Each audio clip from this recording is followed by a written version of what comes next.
The healthy know not of their health, but only the sick. This is the physician's aphorism, and applicable in a far wider sense than he gives it. We may say, it holds no less in moral, intellectual, political, poetical, than in merely corporeal therapeutics, that wherever, or in what shape soever, powers of the sort which can be named vital are at work, herein lies the test of their working right or working wrong. In the body, for example, as all doctors are agreed, the first condition of complete health is, that each organ perform its function, unconsciously, unheeded. Let but any organ announce its separate existence, were it even boastfully, and for pleasure, not for pain. Then already has one of those unfortunate false centers of sensibility established itself, already is derangement there. The perfection of bodily well-being is that the collective bodily activities seen one, and be manifested, moreover, not in themselves, but in the action they accomplish. If a Dr. Kitchener boast that his system is in high order, dietetic philosophy may indeed take credit, but the tripletician was that countryman who answered that, for his part, he had no system. In fact, unity, agreement is always silent, or soft-voiced. It is only discord that loudly proclaims itself. So long as the several elements of life, all fitly adjusted, can pour forth their movement like harmonious tuned strings, it is a melody in unison. Life, from its mysterious fountains, flows out as in celestial music, and diapason which also, like that other music of the spheres, even because it is perennial and complete, without interruption and without imperfection, might be fabled to escape the ear. Thus too, in some languages, is the state of health well denoted by a term expressing unity. When we feel ourselves as we wish to be, we say that we are whole. Few mortals, it is to be feared, are permanently blessed with that felicity of having no system. Nevertheless, most of us, looking back on young years, may remember seasons of a light, aerial translucency and elasticity and perfect freedom. The body had not yet become the prison house of the soul, but was its vehicle and implement, like a creature of the thought, and altogether pliant to his bidding. We knew not that we had limbs, we only lifted, hurled and leapt. Through eye and ear, and all avenues of sense, came clear unimpeded tidings from without, and from within issued clear victorious force. We stood as in the center of nature, giving and receiving, in harmony with it all. Unlike Virgil's husbandman, too happy because we did not know our blessedness. In those days, health and sickness were foreign traditions that did not concern us. Our whole being was as yet one, the whole man like an incorporated will. Such, wherever ever successful labored the human lot, might our life continue to be, a pure, perpetual, unregarded music, a beam of perfect white light, rendering all things visible, but itself unseen, even because it was of that perfect whiteness, and no irregular obstruction had yet broken it into colors. The beginning of inquiry is disease. All science, if we consider well, as it must have originated in the feeling of something being wrong, so it is, and continues to be but division, dismemberment, and partial healing of the wrong. Thus, as was of old written, the tree of knowledge springs from a root of evil, and bears fruits of good and evil. Had Adam remained in paradise, there had been no anatomy and no metaphysics. But, alas, as the philosopher declares, life itself is a disease, a working incited by suffering, action from passion. The memory of that first state of freedom and paradisaic unconsciousness has faded away into an ideal poetic dream. We stand here too conscious of many things. With knowledge, the symptom of derangement, we must even do our best to restore a little order. Life is, in few instances, and at rare intervals, the diapason of a heavenly melody. Often is the fierce jar of disruptions and convulsions, which, do what we will, there is no disregarding. Nevertheless, such is still the wish of nature on our behalf. In all vital action, her manifest purpose and effort is, that we should be unconscious of it, and like the Paptic countryman, never know that we have a system. For, indeed vital action everywhere is emphatically a means, not an end. Life is not given us for the mere sake of living, but always with an ulterior external aim. Neither is it on the process, on the means, but rather on the result, that nature, is any of her doings, is wont to interest us with insight and volition. Boundless as is the domain of man, it is but a small fractional proportion of it that he rules with consciousness and by forethought. What he can contrive, nay, what he can altogether know and comprehend, is essentially the mechanical, small. The great is ever, in one sense or other, the vital. It is essentially the mysterious, and only the surface of it can be understood. But nature, it might seem, strives, like a kind mother, to hide from us even this, that she is a mystery.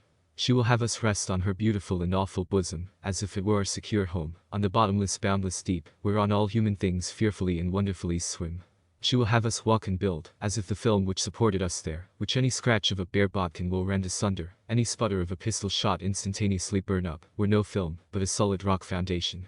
Forever in the neighborhood of an inevitable death, man can forget that he is born to die. Of his life, which, strictly meditated, contains in it an immensity and an eternity, he can conceive lightly, as of a simple implement wherewith to do day labor and earn wages.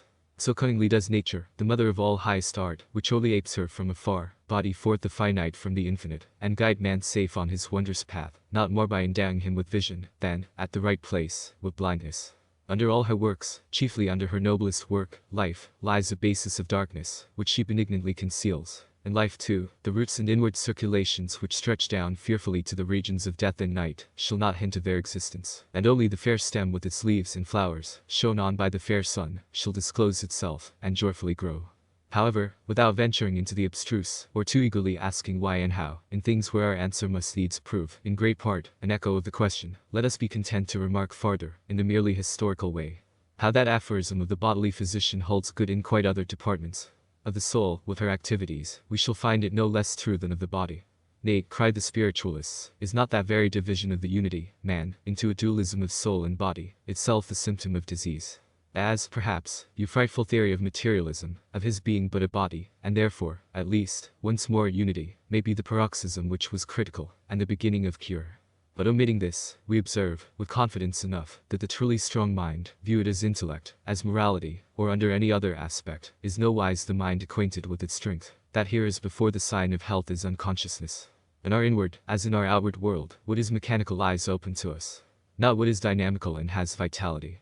Of our thinking, we might say, it is but the mere upper surface, that we shape into articulate thoughts. Underneath the region of argument and conscious discourse, lies the region of meditation. Here, in its quiet mysterious depths, dwells what vital force is in us. Here, if aught is to be created, and not merely manufactured and communicated, must the work go on. Manufacture is intelligible, but trivial. Creation is great, and cannot be understood.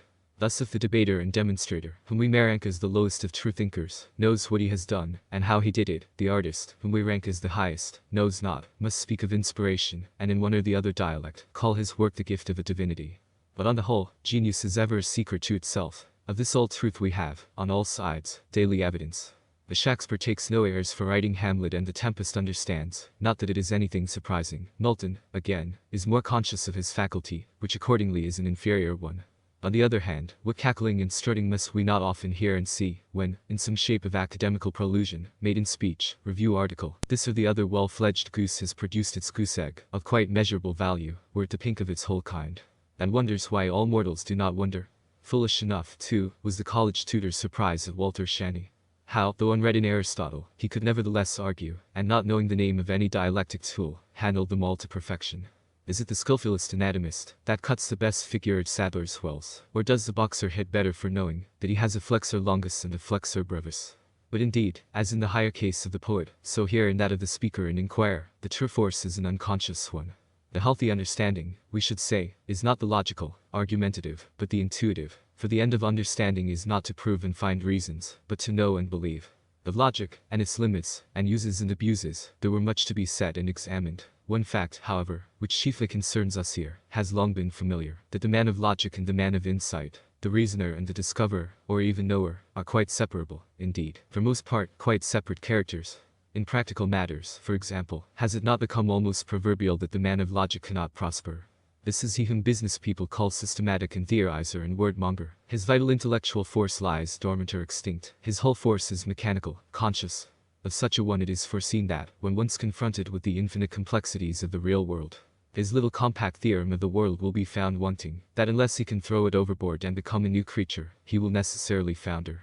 Nay, in mere speculation itself, the most ineffectual of all characters, generally speaking, is your dialectic man-at-arms. Were he armed cap up high in syllogistic mail of proof, and perfect master of logic fence, how little does it avail him? Consider the old schoolmen, and their pilgrimage towards truth. The faithfulest endeavor, incessant unwearied motion, often great natural vigor. Only no progress. Nothing but antic feats of one limb poised against the other. There they balanced, somersetted, and made postures. At best gyrated swiftly with some pleasure, like spinning dervishes, and ended where they began. So is it, so will it always be, with all system makers and builders of logical card castles, of which class a certain remnant must, in every age, as they do in our own, survive and build. Logic is good, but it is not the best. The irrefragable doctor, with his chains of induction, his corollaries, dilemmas and other cunning logical diagrams and apparatus, will cast you a beautiful horoscope, and speak reasonable things, nevertheless your stolen jewel, what you wanted him to find you, is not forthcoming.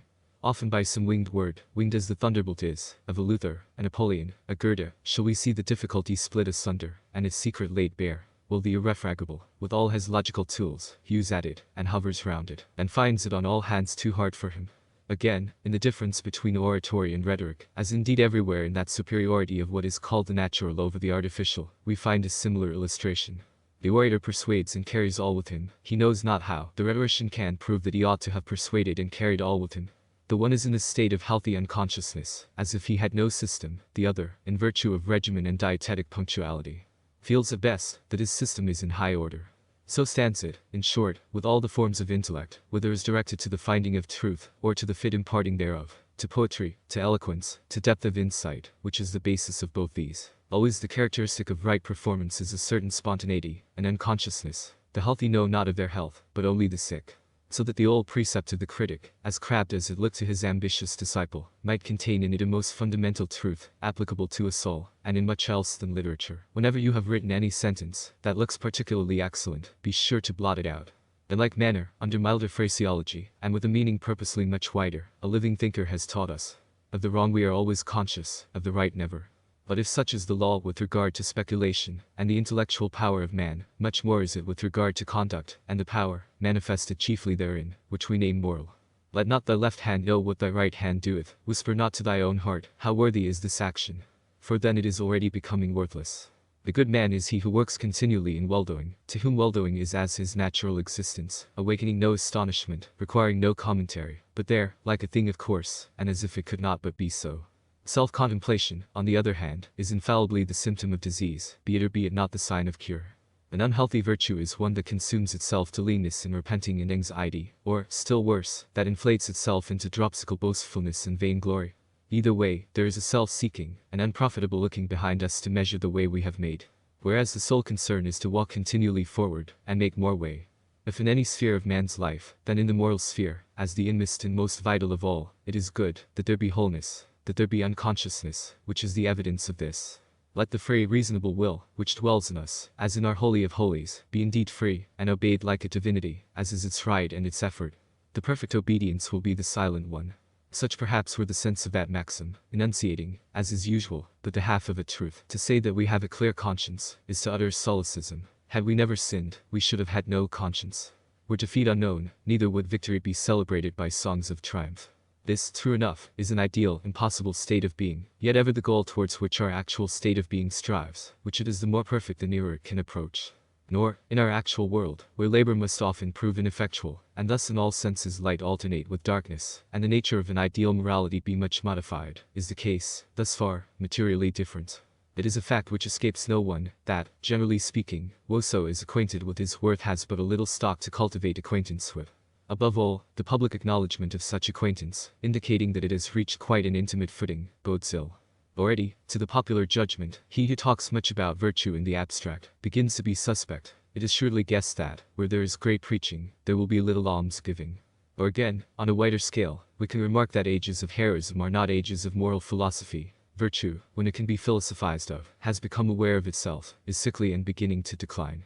A spontaneous habitual all-pervading spirit of chivalrous valor shrinks together, and perks itself up into shriveled points of honor. Humane courtesy and nobleness of mind dwindle into punctilious politeness, avoiding meats, paying tithe of mint and anise, neglecting the weightier matters of the law.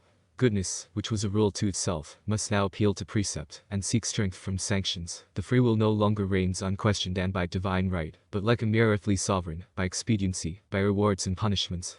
Or rather, let us say, the free will, so far as may be, has abdicated and withdrawn into the dark, and a spectral nightmare of a necessity usurps its throne. For now that mysterious self-impulse of the whole man, heaven-inspired, and in all senses partaking of the infinite, being captiously questioned in a finite dialect, and answering, as it needs must, by silence is conceived as non-extant, and only the outward mechanism of it remains acknowledged. Of volition, except as the synonym of desire, we hear nothing, of motives without any mover, more than enough. So too, when the generous affections have become well-nigh paralytic, we have the reign of sentimentality. The greatness, the profitableness, at any rate the extremely ornamental nature of high feeling, and the luxury of doing good, charity, love, self-forgetfulness, devotedness and all manner of godlike magnanimity are everywhere insisted on, and pressingly inculcated in speech and writing. In prose and verse, Socinian preachers proclaim benevolence to all the four winds, and have truth engraved on their watch seals. Unhappily with little or no effect.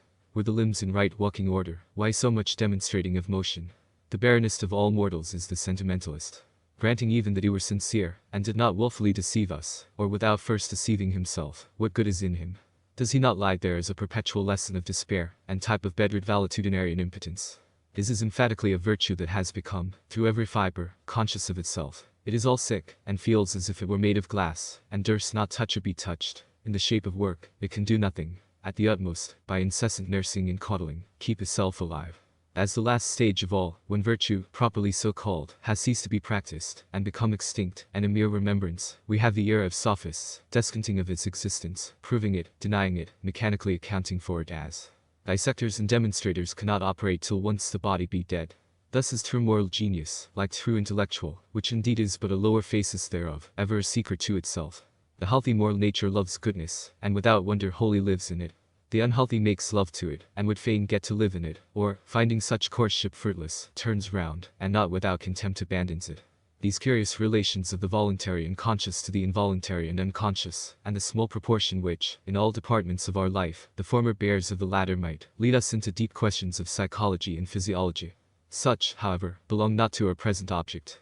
Enough, if the fact itself become apparent, that nature so meant it with us, that in this wise we are made.